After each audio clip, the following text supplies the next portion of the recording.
Ladies and gentlemen, my guest this week. Joining me this week is former OTT Tag Team Champion from the Gymnasties, Sammy D. Sammy, thank you for joining us here on the Kickouts. Thanks for having me. You're more than welcome. So first of all, let's talk about how you started your pro wrestling career. What first influenced you to first become a pro wrestler? Well, I've been watching wrestling since I was very young. I think my oldest memories, as many wrestlers, is wrestling. Mm-hmm.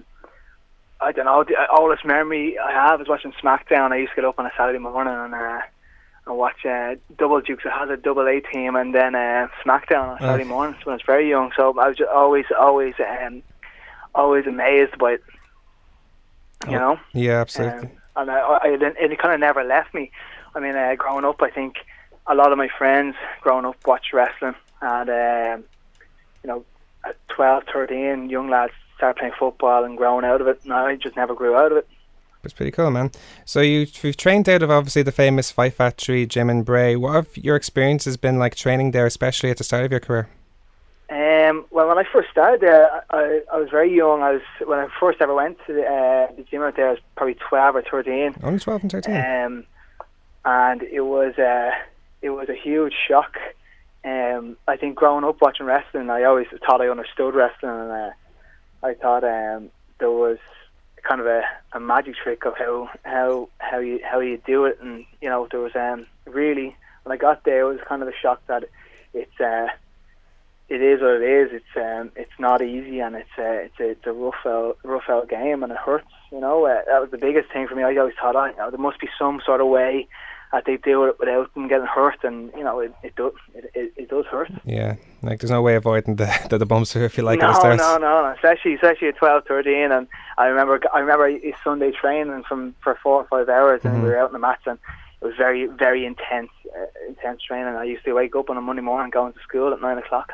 I was sore. So. Lads coming out to playing a football match on a Saturday and feeling good, and I wasn't feeling so good, So obviously, Justin Shape, your former mentor, if you like, played a huge part in your training. How much of an influence has he been for you, as well as other trainers up in Fight Factory, such as Phil Boyd and Paul Tracey?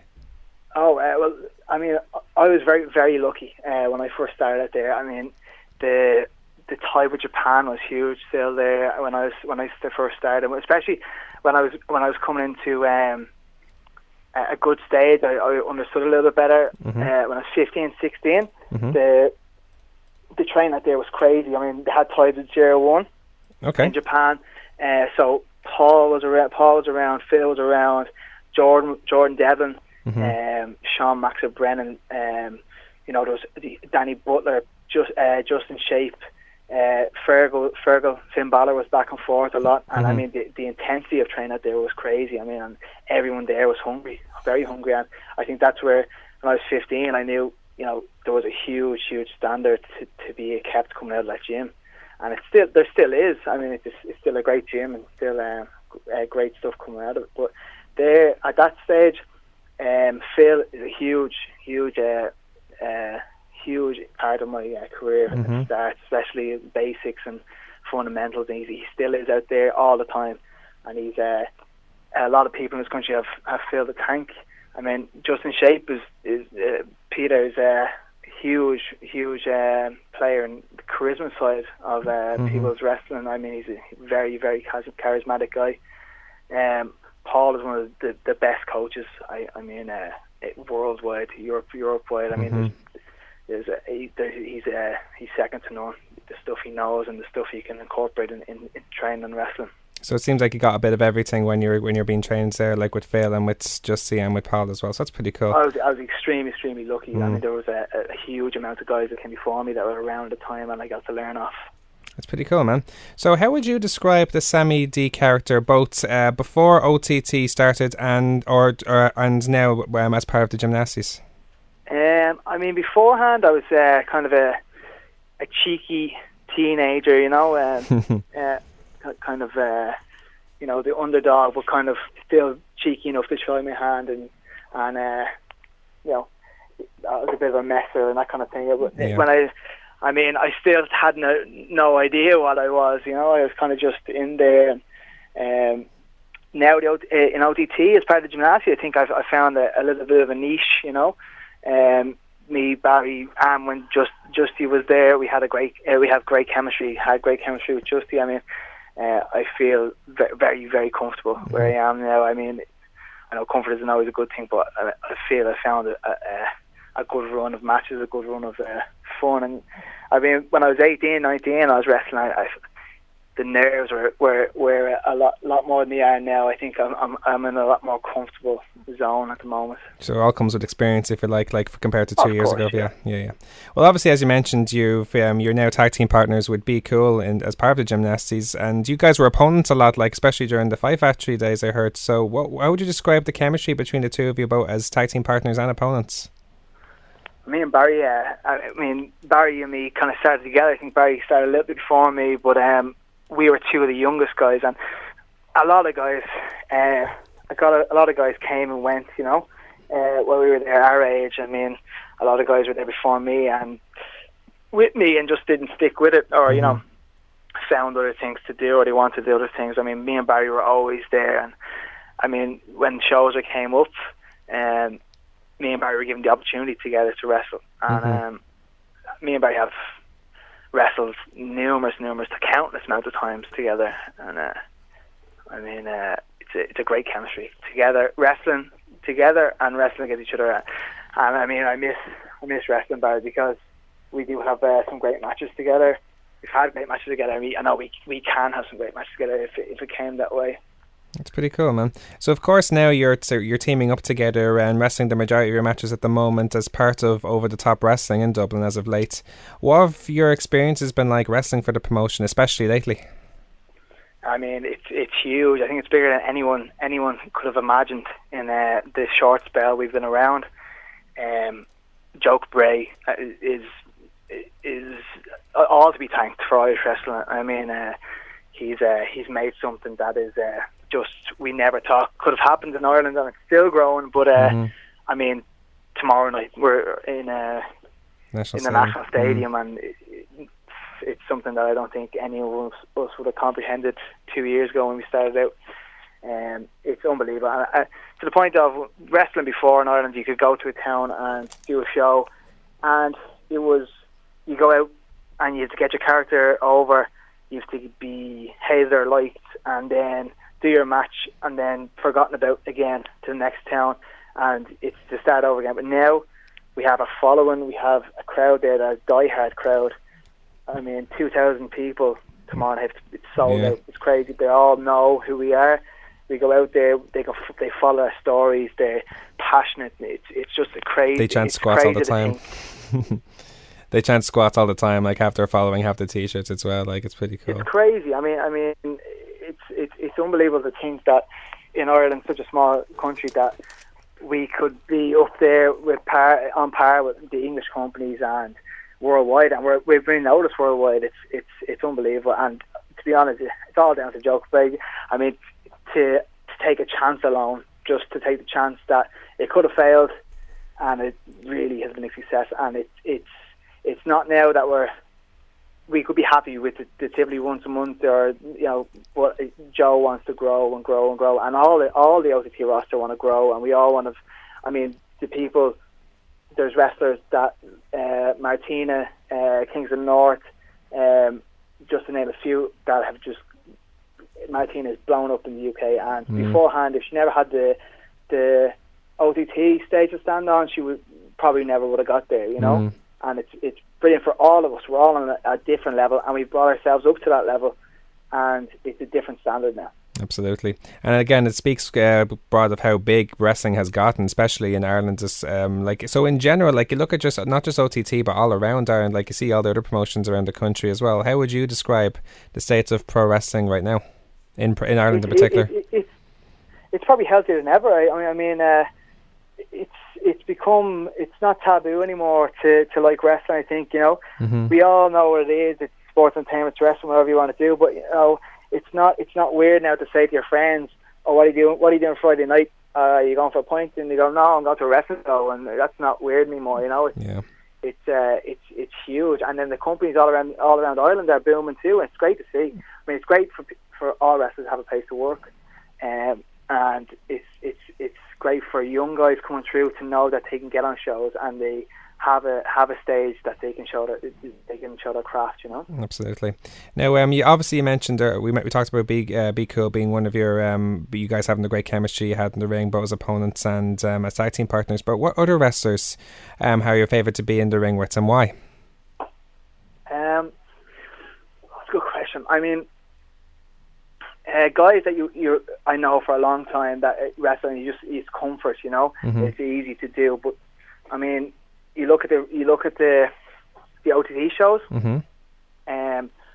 like when me and Barry are in there with the Kings of the North or the lads from the Flats, when there's that reaction, I mean, you can't say that's pure chemistry, you know, and you can't teach that. I don't know. The crowd are just, you know, enthralled in it, and that's where you want to be. You want to be in that match where, before you do anything, the crowd are invested, you know. That's pretty cool, man. And obviously now, as part of Gymnasties, you've had a reign now as the tag team champions in OTT. What other highlights would you consider as big highlights for you in your wrestling career so far? I mean, obviously OTT is a huge. Being OTT champion is a huge accomplishment. But I've wrestled in England. I wrestled all over Europe. I've wrestled all over Ireland, in every town in Ireland I've been, and I'm former Irish junior heavyweight champion, the first ever Irish junior heavyweight champion when I was 17 years old. I mean, but I have to say, I mean, when I was 12 or 13, 14, starting out, you know, I would have said, you know, imagine traveling the world and being able to wrestle, and imagine now wrestling in the National Stadium tomorrow night. I would have said that's a dream, and now that's an accomplishment for me. I mean, to live out what your dream was when you were a kid, it's crazy. I mean, a lot of people don't get ever to do that. I get to do that tomorrow night, or every time we go out in OTT. Yeah, it's certainly a big show coming up, like completely sold out. So it's an awesome accomplishment to get for OTT. Now let's talk to you about from a fan's point of view, both as a fan and the wrestler. Who are your who are your favorite wrestlers growing up and right now? Let's see. I always like the bad guys. You're a heel, so you like your heels. Yeah. I always like the bad guys. I always like to be the guys, how they can make someone hate them. You know. Yeah. I think. I mean, I don't know. When I first started wrestling, I was like, I want to be the bad guy, and then I came in 15, 16, and I'm a young guy, and there's no way that anyone could hate me. You know. When I was growing up, I loved The Rock. I loved The Rock. The Rock I was the biggest Rock fan, you know. And now these days, I mean, what I do watch, I mean, I follow Fergal often as much as I can. You know, it's great. It's great accomplishment up there. But I don't know. I like watching wrestling that is close to home. You know, I like watching the guys now, and you know, right now I'd have to say, you know, watching Jordan. Every time he's in there, he's unbelievable. He amazes me. Watching guys like Charlie Garrett, he's unbelievable. I mean, it's the guys that I get to watch, being there and then, you know, being in like behind the curtain watching the match. That's the guys I like to watch, you know, because you can feel the audience, you can feel the reaction. That's what I love. Yeah, it's a huge difference, I imagine, from a live atmosphere as opposed to watching it on TV. So I completely 100%. get you. Yeah. As far as you're concerned, do you have any other short-term or long-term goals? Like, obviously, this Saturday is a huge goal, like, you know, wrestling in front of the National Stadium. But do you have any other long-term or short-term goals that you'd like to accomplish in your wrestling career? Short-term, I mean, I think for me and Barry, we want to get out there a little bit more than OTT. We want to get over to Scotland, England, anywhere we can. Obviously, long term, I'd love to be in the position that Jordan's in. You know, signed up. You know, but I mean, that's a huge goal. I mean, but right now, I'm happy in my wrestling. I'd love to do more in England. England is crazy big now. You know. Yeah, absolutely. There's so many places to work. So I'd love to get over there on the level I am at OTT and do some more in England. I'd love to go to Japan. I'd love to wrestle in Japan. That also because that's what I kind of came into at the start when we were in Bray, 15, 16. That style, that hard hitting style. Yeah. And it still hasn't left me. I think I could do a lot with that. Obviously, me and Barry are having fun now. I don't know what's down the line for me and Barry. I love wrestling with Barry, but also I'd love to have some matches in OTT against the guys that are coming in. The imports. I mean, I'd love to have some big name single matches too. We'll see what happens there. Now finally I must ask you now, so one of the main things that you guys in the Gymnasties are known for is your squat chants that come from Stone Cold Steve Austin's Watch Chants. As almost like a parody to that, if you like. But in your opinion, what do you think, we always ask like a random question as last question every interview, so in your opinion, what do you think is the best wrestling parody? And this can be anything. It can be like a chant, it can be like an impersonation, it can be anything. It's a really broad question, so you can take your time with it if you like. So yeah,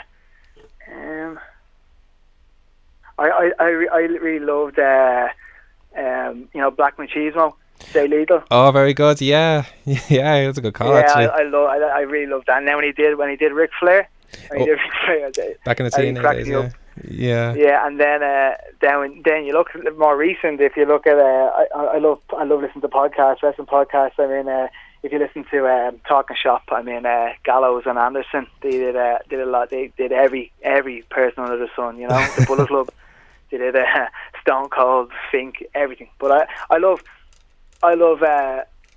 people taking the piss out of wrestling. That's it shouldn't be taken so serious. Everyone should have fun with it. Yeah, absolutely. And I mean, us going out there and the squat thing. I mean, the biggest thing about that squat thing, it's so simple. But once you have a hook and the crowd can latch onto something and enjoy something and be involved in something, that's a huge thing in wrestling, And once a crowd has that, you don't have to do an awful lot, once they're with you for that. And we have that squat thing now, and it just happened, and it stuck with us. And but it's the crowd having fun and they're involved, and that's a big thing for a crowd. Absolutely. So you can catch Sammy D along with Be Cool to take on their former mentor Justin Shape and Logan Bryce this Saturday, April 15th in the National Stadium for Over the Top Wrestling Scrappermania 3. Tickets are sold out, but you can still check them out live on flowslam.tv. Sam, thank you so much for joining us here on The Kick-Out. All the best and more this weekend and beyond, and we hope to talk to you again soon. Thank you very much. More than welcome.